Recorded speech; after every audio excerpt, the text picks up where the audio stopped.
मैं इमरान खान हूँ। सबसे पहले तो आप ले लें, सबसे बड़ी खबर वो ये है कि लाहौर हाई कोर्ट ने ये कह दिया है कि 10 दिन के अंदर अंदर वज़ीर आला पंजाब परवेज़ इलाही एतमाद का वोट लें और इस 10 दिन तक वो असम्बली तहलील नहीं कर सकेंगे। और ये बात उन्होंने लिख कर भी दे दी है परवेज़ इलाही साहब ने कि अगली समात तक मैं असम्बली तहलील नहीं करूँगा। तो अब अगली समात आएगी भी बाद में ही, तो 10 दिन के अंदर अंदर एतमाद का वोट परवेज़ इलाही साहब को लेना होगा, अपने 186 बंदे पूरे करने होंगे और उसके बाद फिर वो असम्बली तहलील कर सकते हैं। अदरवाइज़ अदालत ने उनको असम्बली तहलील करने से रोक दिया है। ये एक मामला बहुत अजीब हुआ आज, यानी कोई क्यों अपना आईनी हक सरेंडर करे अदालत के सामने। यानी ये एक वज़ीर आला का इस्तेहकाक है, उसका एक आईनी हक है जो उसके पास मौजूद है कि वो जब चाहे असम्बलियाँ तहलील कर सकता है। सिर्फ एक सूरत में नहीं कर सकता कि अपोजिशन ने तहरीक अदम एतमाद जमा करवाई हो, लेकिन अदालत ने उनसे कहा कि आप बयान हल्फी लिख कर लाएं और उन्होंने ले जाकर लिख कर बयान हल्फी जमा करवा दिया। इसमें पाकिस्तान तहरीक इंसाफ और परवेज़ इलाही साहब की सोच के अंदर इख्तलाफ मौजूद था। परवेज़ इलाही साहब ये कह रहे थे कि लिख कर दे देते हैं, इमरान खान साहब को लगता था कि लिख कर नहीं देना चाहिए क्योंकि अपना आईनी हक अदालत के अंदर सरेंडर नहीं करना चाहिए। एक लीगल सेटलमेंट है, अदालत फैसला ये कर दे कि गवर्नर का कदम दुरुस्त है या उन्होंने वज़ीर आला को डी नोटिफाई किया वो दुरुस्त है, तो वज़ीर आला को फारिग करें, पंजाब में नया इंतखाब करें, अदालत फैसला करे। या अदालत को लगता है कि गवर्नर का कदम जो है वो गलत है, गैर आईनी है, गैर कानूनी है, तो गवर्नर के कदम को फारिग करें और वज़ीर आला को और उनकी काबीना को बहाल करें। लेकिन इस बीच में ये गारंटी मांगना बहुत सारे सवालात को जन्म दे रहा है। पाकिस्तान के लोग ये सवालात पूछ भी रहे हैं और हर तरफ ये सवाल उठाया जा रहा है कि अदालत ये गारंटी क्यों चाहती थी कि वज़ीर आला पंजाब असम्बली को तहलील ना करें।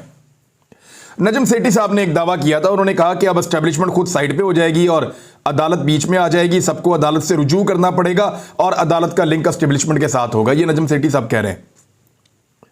बहरहाल जो सब कुछ है वो आपके सामने है। ऐसा दिखाई दे रहा था कि अदालत नहीं चाहती कि पंजाब असम्बली तहलील हो जब तक कि कम से कम परवेज़ इलाही एतमाद का वोट ना ले लें। हालांकि एक ऑप्शन और भी था, परवेज़ इलाही साहब या उनके वकला अदालत में ये कह सकते थे कि अदालत अपोजिशन की जो अदम एतमाद की तहरीक है उसको वापस बहाल कर दें, तो वो अदम एतमाद की तहरीक जब तक बहाल रहेगी तब तक परवेज़ इलाही साहब असम्बलियाँ तहलील नहीं कर सकेंगे। लेकिन ये ऑप्शन भी नहीं लिया गया। अदालत को यह भी कहा गया कि आप हुक्म जारी कर दें कि हम असम्बलियाँ तहलील ना करें जब तक कि हम एतमाद का वोट नहीं लेते, तो अदालत ने हुक्म भी नहीं दिया क्योंकि यह हुक्म आइन से ताल्लुक या मुताबिकत नहीं रखता। अदालत सिर्फ एक यकीन दहानी चाहती थी। यानी आपको याद होगा अदालत ने एक दिन कहा कि अगर नवाज शरीफ साहब मर गए तो फिर जिम्मेदार कौन होगा, तो उस वक्त तक भी एक यकीन दहानी तब भी मांगी गई थी कि नवाज शरीफ साहब जिंदा रहेंगे।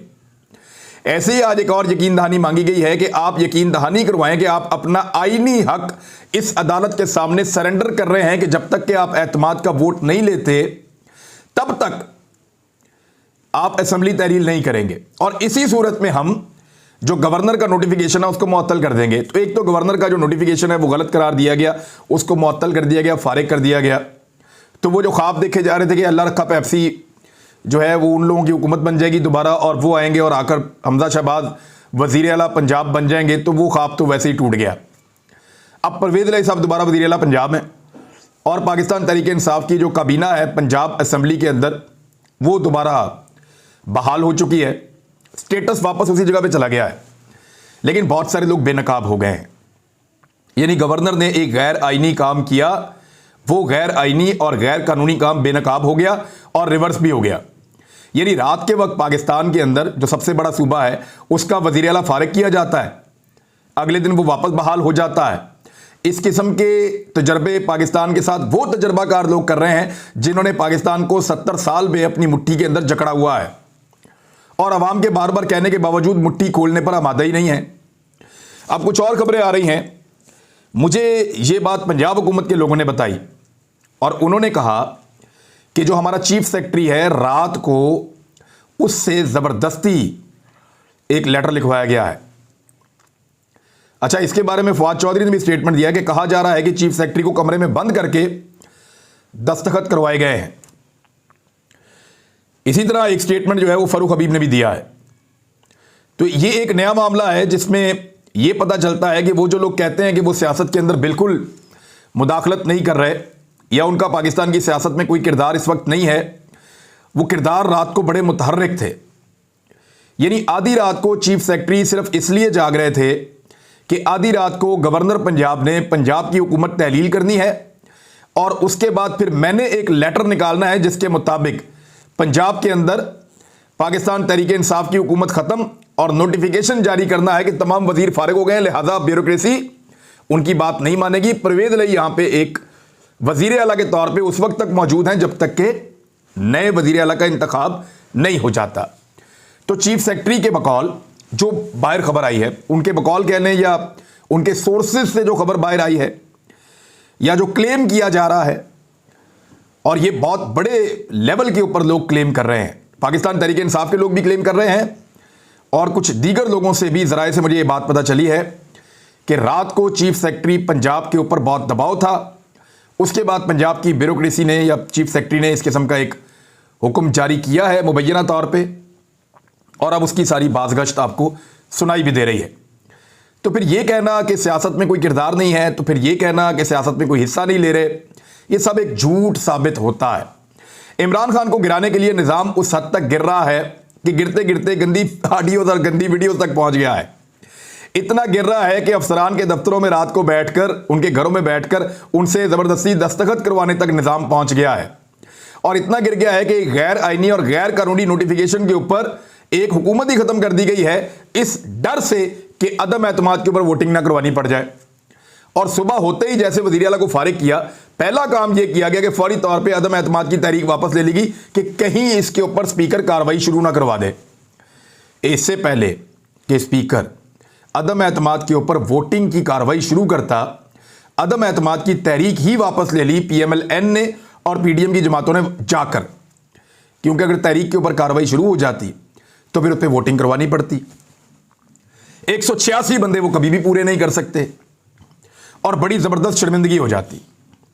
और उसके बाद परवेज इलाही साहब जो हैं वो असेंबली तहलील कर देते, लेकिन अदालत ने परवेज इलाही साहब को मना किया कि अब आपने असेंबली तहलील नहीं करनी। यह सब कुछ उस मुल्क के साथ हो रहा है जिसके वफाकी दारुल हुकूमत में आज सुबह खुदकुश धमाका हुआ है और उसकी जिम्मेदारी तहरीक तालिबान पाकिस्तान ने कबूल की है और उन्होंने इसको बदला करार दिया है और उन्होंने कहा कि वो इस तरह के हमले और कार्रवाइयाँ जारी रखेंगे। ये उस मुल्क के साथ हो रहा है जिस मुल्क के इदारों को बहुत अहम काम करने हैं, पाकिस्तान के शहरियों की हिफाजत करनी है, पाकिस्तान के अंदर जो है वो बढ़ती हुई दहशतगर्दी को रोकना है, पाकिस्तान के अंदर जो माशी तबाही है उसको किसी तरह रोकना है, पाकिस्तान को डिफ़ॉल्ट होने से बचाना है। वहाँ सारे के सारे इदारे दूरबीनें लगाकर बैठे हैं एक शख्स के ऊपर, एक सियासतदान के ऊपर, और सब उसको गिराने की कोशिश में है और वो आदमी इनसे गिर नहीं रहा क्योंकि अवाम ने उसको अपने कंधों पर बिठाया हुआ है और अवाम उसको नीचे उतारने पर तैयार नहीं है।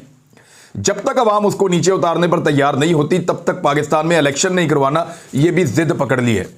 लेकिन इलेक्शन में तो जाना पड़ेगा क्योंकि एतमाद का वोट है ना अब, तो परवेज इलाही साहब ने कहा कि वो एतमाद का वोट ले लेंगे। अब परवेज इलाही साहब एतमाद का वोट कैसे लेंगे, ये एक बड़ा सवाल है। इमरान खान साहब अपनी जो पॉलिटिक्स है उसको हाई पिच के ऊपर ले जाने में तो कामयाब हो गए। पॉलिटिक्स हाई पिच के ऊपर खड़ी है, हर तरफ यही डिस्कशन हो रही है। आज के दिन में ये जो लिख कर दिया ना परवेज इलाही साहब ने, ये लिख कर नहीं देना चाहिए था, मुझे ऐसा लगता है। वो इसलिए कि ये एक बुज़दिली वाला फैसला है लिख कर देना। यानी आपने इमरान खान को लिख कर दिया कि मैं असेंबलियां तहलील कर दूंगा और अदालत को लिख कर दे दिया कि मैं असेंबलियां तहलील नहीं करूंगा। एक ही आदमी ने दो चीज़ें लिख कर दे दी। यानी आपने जुम्मे वाले दिन असेंबलियां तहलील करनी थी और जुम्मे वाले दिन ही आप अदालत को लिख कर दे रहे हैं कि हम असेंबलियां तहलील नहीं करेंगे। तो एक बड़ा सवाल है जो पैदा तो हो गया है, मगर आइंदा क्या होगा? थोड़ा टाइम गेन कर लिया गया है, थोड़ा सा चीज़ों को डिले किया जा सकता है। 10 दिन है मैक्सिमम, हो सकता है ये मामला 6-7 दिन के अंदर या 5-7 दिन के अंदर निमट जाए। होगा क्या? होगा ये कि परवेज इलाही साहब कोशिश करेंगे कि अपने 10 बंदों को अपने साथ इंटैक्ट करें और पाकिस्तान तहरीक इंसाफ कोशिश करेगी कि वो अपने 180 बंदों को अपने साथ जोड़ कर रखें। अब ये टोटल 190 है, 2 लोगों को निकालें स्पीकर डिप्टी स्पीकर को, तो 188 बनते हैं। तो कम से कम 3 या 4 बंदे गायब करने पड़ेंगे उन ताकतवर हलकों को या उन ताकतवर लोगों को जो पंजाब के अंदर परवेज इलाही के खिलाफ एतमाद का वोट जो है उसको नाकाम बनाना चाहते हैं, उन्हें एटलीस्ट 4 बंदे गायब करने पड़ेंगे। मेरी इंफॉर्मेशन के मुताबिक चौधरी शुजात के साथ 4 बंदे काफ लीग के राब्ते में हैं, और मेरी इंफॉर्मेशन के मुताबिक 3 से 4 बंदे पाकिस्तान तहरीक इंसाफ के भी, यानी 2 के बारे में तो मैं जानता हूं और 2 के बारे में आई एम नॉट श्योर। ये कोई 3-4 बंदे ऐसे हैं पाकिस्तान तहरीक इंसाफ के भी जो इधर उधर हो सकते हैं। तो टोटल 6 या 7 बंदे, मैक्सिमम 6 या 7 बंदे टोटल इधर उधर हो सकते हैं परवेज इलाही साहब के। तो अगर 6-7 बंदे इधर उधर हो जाते हैं तो परवेज इलाही साहब एतमाद का वोट नहीं ले पाएंगे। फिर क्या होगा? फिर नए कायदे ऐवान का इंतखाब होगा। नया वज़ीर आला कौन होगा? तो उसके अंदर जो है वो हमजा शहबाज आएंगे और परवेज इलाही दोबारा आएंगे। अब इन दोनों को आपस में इलेक्शन लड़ना है, हमजा शहबाज ने और परवेज इलाही ने। हमजा शहबाज को 186 पूरे करने होंगे। हमजा शहबाज की पार्टी के अपने 3 बंदे और कुछ इतलात के मुताबिक 5 बंदे, लेकिन 3 से 4 बंदे तो कुछ लोग कंफर्म कर रहे हैं कि वो इस्तीफा देना चाहते हैं और वो चाहते हैं कि वो आइंदा पाकिस्तान तहरीक इंसाफ के साथ मिलकर इलेक्शन लड़ें। हो सकता है वो इधर उधर हो जाएं, लेकिन इमरान खान साहब इस तरह की चीज़ को अप्रिशिएट नहीं करते और ऐसी सौदेबाजी वो नहीं करते। तो फर्ज करें अगर हमजा शहबाज अपने 180 पूरे भी ले जाते हैं तो फिर भी परवेज इलाही के पास जो बंदे होंगे वो 181, 82, 83, 84 यहां पे कोई होंगे। हमजा शहबाज 186 पूरे नहीं कर सकते जब तक कि काफ लीग का पार्लिमानी लीडर तब्दील ना हो और वो अपनी पार्टी को ये हुक्म ना दे कि आपने हमजा शहबाज को वोट देना है। तो हमजा शहबाज 186 नहीं कर पाएंगे, 180 में रहेंगे। परवेज इलाही भी 186 नहीं कर पाएंगे, कर पाए होते तो वो अपना एतमाद का वोट ले लेते। लिहाजा परवेज इलाही भी जो है वो नहीं कर पाएंगे, हमजा शहबाज भी नहीं कर पाएंगे 186। फिर क्या होगा? फिर ये इलेक्शन जाएगा रन ऑफ इलेक्शन में। रन ऑफ इलेक्शन का मतलब ये होता है कि जो ज्यादा वोट ले जाए वो वजीर आला पंजाब बन जाए। अब ज्यादा वोट लेने के लिए भी कानून वही है कि डिफेक्शन क्लॉज लग जाएगी, अपनी पार्टी को छोड़ के नहीं जा सकते। तो पीटीआई के 180 बंदों में से एक बंदा भी हमजा के साथ नहीं जा सकता, डिफेक्शन क्लॉज लग जाएगी। लिहाजा पीटीआई के 180 बंदे आप बीच में से निकाल दें। काफ लीग के जो 4-5-3 बंदे हैं जितने भी हैं वो भी नहीं जा सकते। छुट्टी तो कर सकते हैं जितने भी काफ लीग के बंदे हैं, लेकिन जा नहीं सकते हमजा शहबाज के साथ। तो हमजा शहबाज अगर अपनी पूरी स्ट्रेंथ के साथ आए और उनके सारे लोग पहुंच जाएं तो हमजा शहबाज के पास जो नंबर्स होंगे वो होंगे 180। अगर अपनी पूरी ताकत के साथ भी हमजा शहबाज आए तो उनके पास 180 नंबर होंगे, एक भी नंबर उनके पास ज्यादा नहीं होगा। अब आ जाए परवेज इलाही साहब, तो परवेज इलाही साहब 180 को क्रॉस कर लेंगे। वजह यह है कि इनके पास जो टोटल स्ट्रेंथ है वो 190 की है। स्पीकर और डिप्टी स्पीकर बाद में वोट डाल सकते हैं इन केस कि किसी जगह पे टाई हो रहा है या कोई ऐसा मसला बन रहा है। अगर 8 बंदे भी कम हो जाते हैं, यानी 8 बंदे इस वक्त तोड़ना बहुत मुश्किल है, बहुत पैसा अरबों रुपया लगाना पड़ेगा आसिफ अली जरदारी को और उनके लोगों को बड़ी मेहनत करनी पड़ेगी। अगर 8 बंदे तोड़ भी लेते हैं परवेज इलाही साहब और इमरान खान साहब के, तो भी परवेज इलाही साहब सीनियर रहेंगे, उनके बाद फिर भी 181-82 मेंबर्स होंगे और हमजा शहबाज के मुकाबले में वो दोबारा वज़ीर आला पंजाब बन जाएंगे। और दोबारा वज़ीर आला पंजाब बनते ही वो फिर असेंबली तहरील कर सकते हैं रन ऑफ इलेक्शन के बाद। तो ये बड़ा इंटरेस्टिंग सिनेरियो बना हुआ है। लेकिन आप देखिए कि पाकिस्तान की इदारे, पाकिस्तान के ताकतवर लोग वो ये घिनौना और गंदा खेल उस वक्त खेल रहे हैं जब पाकिस्तान के कौमी ख़जाने के अंदर पैसे ख़त्म हो गए हैं। हमारा जो अपना पैसा था ना पाकिस्तान के कौमी ख़जाने में वो ख़त्म हो गया। इस वक्त 6.1 अरब अमेरिकी डॉलर हमारे पास बाकी बचा है। 16.2 अरब अमेरिकी डॉलर हमारे पास थे जब तहरीक अदम एतमाद पेश की थी शहबाज शरीफ वगैरह ने मार्च में 2022 में, इसी साल में। 8 महीने के अंदर अंदर ऐसा जादू किया इस मुल्क के साथ कि 10.1 अरब अमेरिकी डॉलर उड़ा दिए, गायब कर दिए खजाने के अंदर से। और अब खजाने में पड़ा है सिर्फ और सिर्फ 6.1 अरब अमेरिकी डॉलर। और ये वो पैसा है जो हमारे दोस्त ममालिक का है, ये पैसा हमारा नहीं है। यानी पाकिस्तान का जो कौमी खजाना है वो अमली तौर पे खाली हो गया है। अब सिर्फ वही पैसे बचे हैं जिनको हम खर्च नहीं सकते। बड़ी मिन्नत समाजत के बाद उनका एक हिस्सा अगर हम खर्चने की इजाज़त ले लें तो ले लें, अदरवाइज अब जो पैसा है उसको हम खर्च नहीं कर सकते। हमारा कौमी ख़जाना खाली हो गया है, ये खेल हमारे मुल्क के इदारे और ताकतवर लोग उस वक्त खेल रहे हैं जब दहशतगर्दी पाकिस्तान में वापस आ रही है। ये खेल हमारे कौमी इदारे उस वक्त खेल रहे हैं जब पाकिस्तान की एक्सपोर्ट्स तबाह हो गई हैं, जब पाकिस्तान में टैक्स कलेक्शन जो है वो लगातार नीचे जा रही है, जब पाकिस्तान की मईशत बुरी तरह तबाह हो गई है, जिस वक्त पाकिस्तान के अंदर महंगाई का एक तारीखी तूफान आया हुआ है, उस वक्त हमारे इदारे और ताकतवर लोग ये गंदा खेल सियासत का खेल रहे हैं कि किसको वज़ीर आला पंजाब बनाना है और किसको नहीं बनाना है। मुझे लगता है कि अगर पाकिस्तान की एस्टेब्लिशमेंट ने यही करना है और यही गंद मारना है तो फिर बड़ा आसान है। एक 50 रुपए का स्टाम्प पेपर लीजिए और उसके ऊपर लिखिए कि पाकिस्तान की मलकियत शरीफ खानदान को दी जाती है और किसी अदालत से उसके ऊपर स्टैंप भी लगवा लीजिए और इनके हवाले कीजिए। छोड़िए इलेक्शन, छोड़िए अवाम को, छोड़िए अवाम की राय को।